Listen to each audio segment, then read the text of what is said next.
The Bible has been changed and altered throughout time. Things have been removed, added to it, and not even that, problems with translations and so on. So we're going to dive right into that and showcase some of the proof that we can find on the fact. Let's start the intro.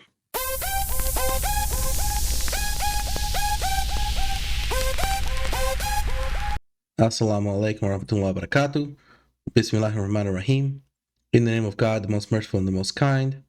Welcome back. Thank you guys for your support. We're almost at 1,000 subscribers. So continue to subscribe, like, comment, and share. And let's dive right in, shall we?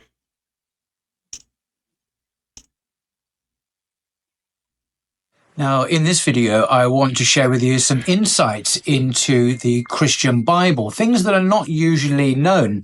And I'm going to be drawing on this book, How the Bible Actually Works, by Peter Enns, who is a professor of biblical studies in the US.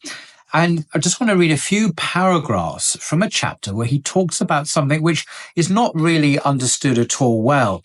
And it's this, that the New Testament writers, whether they be the gospel writers or Paul or James or Peter, whoever they are, when they quote from the Jewish Bible, the Old Testament, usually, or in fact virtually always quote from a Greek translation of the Hebrew Bible. So they're not quoting from the Hebrew Bible, the original language, but from a translation. Now, why are they doing this? Well, the Jews who were living 2nd, 3rd century BC, when they produced this Greek translation, were living in a world that had been conquered by Alexander the Great in the 4th century. And he had basically conquered most of the Mediterranean world, introduced and spread Greek ideas, Greek philosophy, Greek reason, culture, and language. And the Jews, many of whom were living in the diaspora around the Mediterranean, obviously wanted to translate their Bible into their own language. So they translated it into the Septuagint, as it's called. But there's some interesting points here that Peter Enns brings up, and I want to share them with you. So he talks about the Jews living in the Greek period and the challenges they face, because these were monotheistic people living in a pagan environment. And they address these challenges that they face in a number of ways, he writes, one of which is the Greek translation of the Hebrew Old Testament, called the Septuagint. There's a little footnote at the bottom here, which is quite helpful. The Septuagint means, in English, 70. And the name is based on a Jewish legend that 6 members of each of the 12 tribes, so 72, were sequestered on an island and miraculously cranked out the translation in short order. But the historical truth, he says, is more complicated. The Greek translations were probably grassroots efforts made in many different places over time after the Greek conquest. But the important point here is that the New Testament writers almost always relied on this translation, this Septuagint. So it's not a minor point, this. Now, he goes on and says translations are great places for religious groups, ancient and modern, to introduce course correctives to some things that might cause embarrassment. Now, he doesn't mention it in this book, but some very recent, very good translations of the Bible have introduced more, shall we say, culturally sensitive language for the Western audience. So there's, the language is changing and adjusting itself to the latest cultural fashions. We see that. I've seen that Bibles who are, I guess you could say, more woke on there. They take out some of the bad words in there, words they think they feel is harsh on there, and it's a way to whitewash a Bible to make it more appealing. They say it's easier to read or more family friendly. And of course, doing that, you're not just corrupting it, but you're changing the meaning of what's happening as well on it. Of course, there's other Bibles who are trying to correct some of the errors, especially when they found a earlier manuscripts from, let's say, even the Gospels. They start finding like the shorter ending, longer ending of Mark was not actually found on the older ones, and so on. When they start seeing all of these things, that new revision starts coming out, they have to fix the Bible, as they say, as well on it. So Could that have been happening with the Old Testament? Who knows? But largely, rabbis don't use uh, those translations. They stick with those more in the Hebrew, because that's where not only was it given to them, but also remain what they believe will be the truest form of the meaning of those verses and those books. You still see that going on today. But back to Peter Enns, you give some examples. Now, in Genesis chapter 2, verse 2, in Hebrew, it says that God finished the work of creation on the seventh day. Now, Peter Enns, being a biblical scholar, he can read the Hebrew, he can read the Greek, and he says in Hebrew, it says God finished the work of creation on the seventh day. Does that sound a bit odd? Which, if you think about it, suggests that God actually did some work on the seventh day and then took the afternoon off. But that would imply that God broke on page 1 of the Bible his own commandment to do no work on the Sabbath. The Greek translators saw the problem and made a minor adjustment. And they wrote, in translating into English, he finished on the sixth day his works. Now God doesn't contradict himself. Problem solved. Another example. The Hebrew word for a sacrificial altar, mizbeach, if I pronounce that correctly in Hebrew, mizbeach, is used pretty much across the board in the Old Testament, no matter whose altar it is. Whether it be a pagan or a Jewish altar, doesn't matter. It's the same words used. The Greek translators, however, like to use two different words in their translation, depending on whether the altar was Israelite or pagan. That change helped clarify that sacrificing to God is nothing like sacrificing to other gods. Not a bad adjustment for Jews living in Greek polytheistic culture, trying to maintain their identity amid the temples and strange gods all around them. So what Peter is doing here is giving us a number of examples of how this Greek translation, subtly or not so subtly, alters the words of the original Bible to make it more up to date, more acceptable to people in the Hellenistic world. This matters because this Greek translation is the very translation used by New Testament writers. They're not quoting from the original. Another example. In Hebrew, in Exodus 24:10, says rather casually that Moses and a party of more than 70 Israelites saw the God of Israel. That's what it says in the Hebrew. They saw the God of Israel, which is a problem because no one is actually supposed to be able to see God. The Greek translation shifts the focus, literally. They, quote, saw the place where the God of Israel stood. They saw the place where the God of Israel, they didn't see God, they just saw the place where he stood. Likewise, after instructions for building the mercy seat atop the Ark of the Covenant, God says, there I will meet with you, Exodus 25:22. In the Septuagint, God says, I will make myself known to you, which avoids the possibility of God's physically appearing to Moses.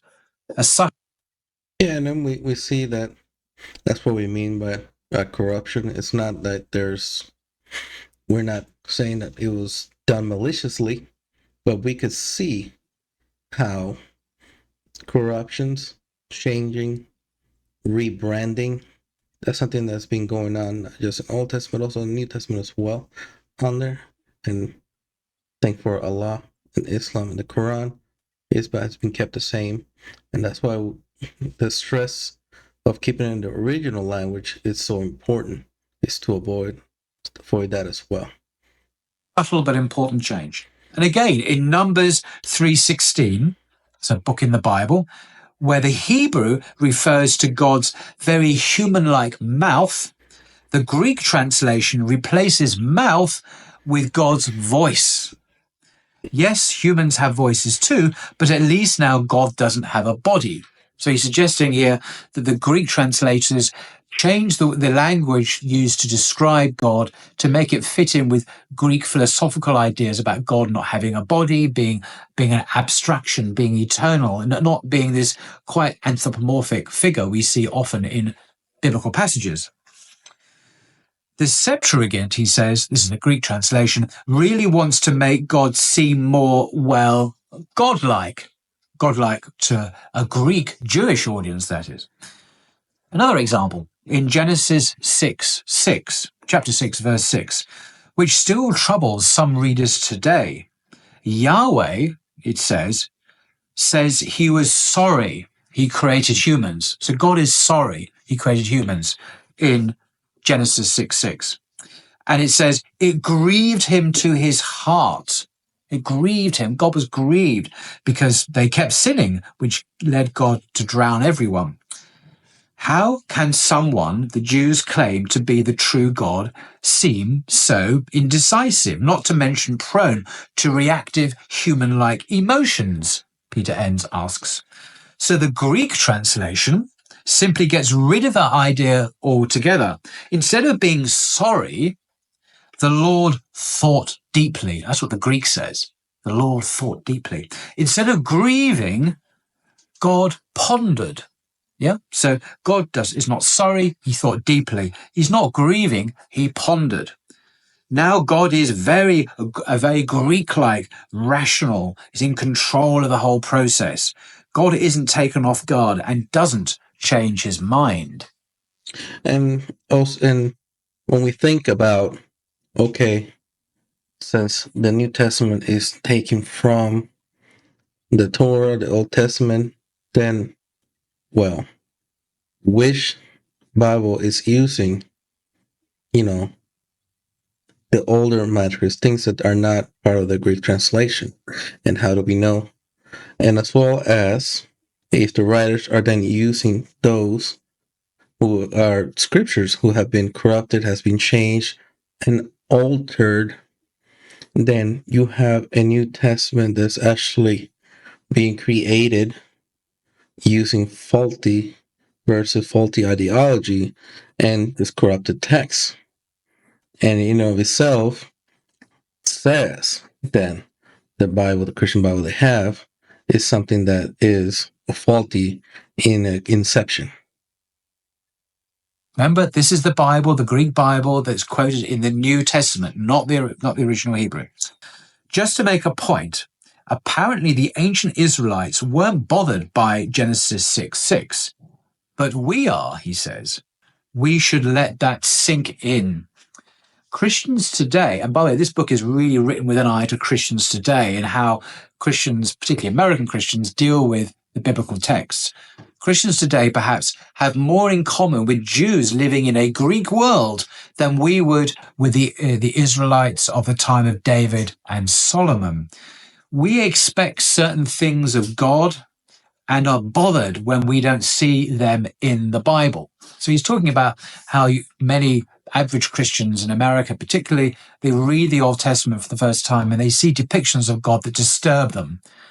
And the Greek translators change the wording very often to kind of soften that or to take away the problem. And he basically approves of this, by the way. So another example, likewise, according to Exodus 4:24, in the Hebrew, of course, Yahweh is waiting for Moses by the side of the road to, somewhat shockingly, kill him.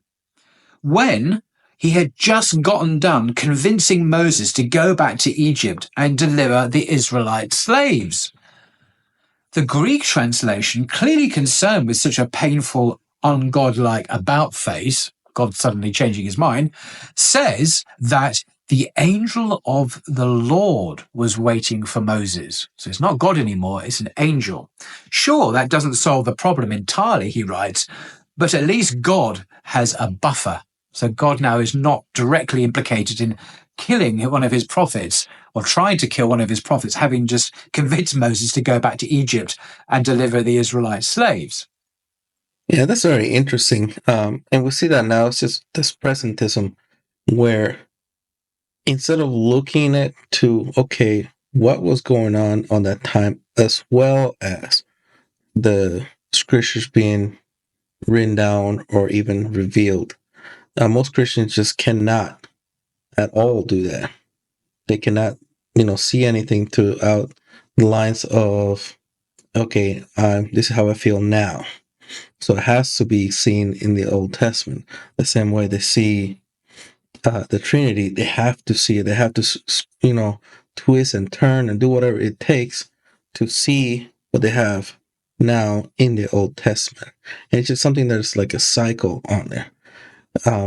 But if we truly read in the Old Testament things that happen to going on over there, I mean, again, you don't know the time. Obviously, are way different. There's certain circumstances, certain things that have been done.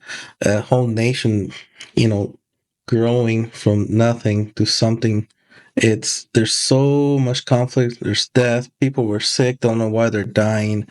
It's just all these things that we take now as just something that doesn't happen. If you go to some of these countries who are extremely struggling and things that they don't have the same comforts that we have, you could almost see, okay, how would this affect not just faith but the view of the world as well. And it's something I think most Christians to learn, to stop seeing the scriptures with the eyes of the 21st century, for instance. That's not the point. These examples, Peter N. says, illustrate a vital concept for us. Jews at the time changed their sacred texts to clarify, in inverted commas, in their time and place, what God is like. They changed the Bible to accommodate their culture. Now, this is a really important point. I think it's pretty much irrefutable. The evidence is there in the Hebrew and the Greek that the Jews of that time changed the Bible to make it accommodate, to make it conform, to make it fit in with the culture of the Hellenistic world, the world of Alexander the Great, Greek thought, Greek philosophy, Greek customs, Greek understandings of God. The Bible is literally changed. And it's that Bible that is, as I say, used by the New Testament writers. And then he goes on, and again, with an eye to the contemporary issues in modern America. All this reminds me of a recent controversy, he writes, among some Christians, namely whether Bible translations today should use gender-inclusive language. In other words, to use language that refers to male and female rather than just male, because often in the Greek, it refers to use of the male term, and so a gender-inclusive language refers to male and female. Talk about a food fight, he says. Whatever one might think of it, the argument that gender-inclusive language is simply compromising the Bible for the sake of culture rings rather hollow. He says, when we look at what the Jews were doing about 2,300 years ago, they produced a culturally influenced Bible translation. The translation that, oh sweet irony, became the Bible of the New Testament writers. I'll leave it there. So here's a writer who... Wow. Wow. Yes, I mean, this is something that the Bible was, created, how it was created. And not even that, we've seen that it has changed. We have seen they've added things to Mark, Matthew, everything. I mean, over and over again, they find something has to be removed, or that this wasn't translated correctly, has a different meaning. And it's just a so on and so on. And we see translations now of the Bible who are more woke, who are more nice, and so on. So the precedent is there. So when the Rainbow wants to make a Rainbow Bible, can you really object to it when it's something that has been done throughout, the inception of the Bible? It becomes hypocritical then to say, oh, that can't, it can't be done. Well, it has done, and that's how it was done in the beginning. So let me know what you guys think about this video. I thank Allah for Islam and the Quran, for its preservation, and hopefully Allah will guide Christians back to Islam. Until next time, assalamu alaikum warahmatullahi wabarakatuh. Peace.